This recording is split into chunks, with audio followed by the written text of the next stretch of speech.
Hello comic book fans, today we're talking about Rogue Sun issue 21. This is the continuation of what I would say is the new arc for Rogue Sun, but he's still dealing with a lot of his old issues. They're still on this particular subject of him growing as a hero, which for me should have been complete within the first set of issues, especially leading up to that massive war. I feel like Dylan should be a lot further in his experience with being Rogue Sun, how to deal with certain situations, but he is still, within this characteristic and within this, situation of being the kid that has, that still needs to learn a lot and grow. And that brings us to this issue because he tagged along. He was forced to tag along on this mission to deal with one of his past villains, and it is this guy which he wants to take on Morningstar. He got his power from Morningstar, but he wants to use that power against him and take over the world. He wants to harvest people within his way of thinking like a cult and take on Morningstar. But obviously, we cannot let that happen because he's using all of us, all of humanity, as his pawn in that giant chess game.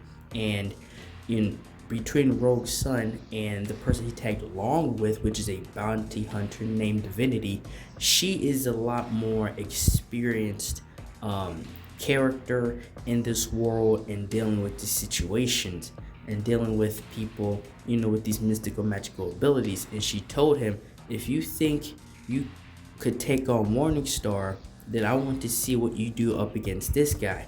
And this dude hits like his ultimate form. Like he gets up and transforms and he charges right at Dylan, Rogue Sun, and they start to battle. She's sitting back watching, how far experienced and how actually good he is. If he honestly thinks he's going to be able to take on Morningstar. And with the rest of the family, they're going to the witch doctor. A few issues ago, in the first set of books within the series, Brooke was talking to this witch doctor in the woods, and he's going back to talk with him again. This time it is behind the sister because she sucked the soul, and she has the soul of the knight within her, Collab, the enemy, Rogue Sun that pretty much went rogue on everybody else and turned into a villain. So they're trying to break them apart free because she may still have him within her. And so that's just disturbing within itself, especially as a parent, especially to be the person for that to happen to in the first place. Back with the fight between Rogue Sun and this guy, Rogue Sun is getting absolutely cooked. Honestly, I feel like Dylan should have been a lot more experienced with fighting, dealing with things. But obviously, this is a new guy, so it's kind of understanding because he has a new set of abilities. But at the end of the day, you should be further along in your combat and dealing with these situations as Rogue Sun. And he just gets absolutely obliterated until Divinity has to jump in and knock this guy out. Again, she's a lot more of an experienced bounty hunter, a hunter of these supernatural and of these dark beings. And she uses her power, her ability, which we don't know what it is yet. And she easily, dismantles this guy and beat the heck out of him. And Marcus is in the corner. He's just watching all of this because he tried to warn Dylan. He tried to warn his son about, about going up against Morningstar, what would it mean, and dealing with, these type of villains and what it actually will take.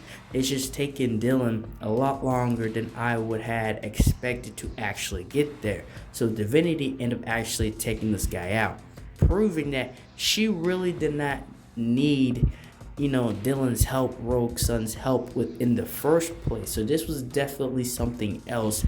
It was obviously a test. It was obviously not what she said it was to begin with leading into this. It wasn't technically a trap on Dylan in a bad way, but it was simply showing him you aren't built for this. back with the family, the witch doctor does a few tests on Ari, the daughter, to see if, there is anything that needs or can actually be done. He leads her on her way, telling her she's fine, but then he tells the mother that your daughter's probably screwed if she doesn't, pull away herself. She needs to, do it on the inside. And by the next moon, if it's not, then she might need to, actually die, which is a very dire situation, obviously. And this is where we get this conversation between Dottie and Divinity. And they had this conversation, and their family, and Divinity is her niece, is her sister's daughter, and there's a situation between them because the sisters don't talk to each other. Dottie wished that they was close, but something happened that led to the situation they're in now. And that's when we are back with the Raven Queen. I believe that's what you call it. Yes, the Raven Queen, the Queen of Birds or whatever. She comes back through a portal and pretty much tells Dylan that there was a murder in her, in her realm, and that Dylan needs to be the one to actually solve this case. So now Dylan is going to go to back through this portal to this other place, and he's going to be tasked with having to solve a full-blown murder. Not just a regular murder, but a supernatural murder at that. Honestly, I think Dylan is absolutely screwed. And that is the end of this video. Thank you guys for watching this video. Like, share, subscribe for more, and thank you for watching.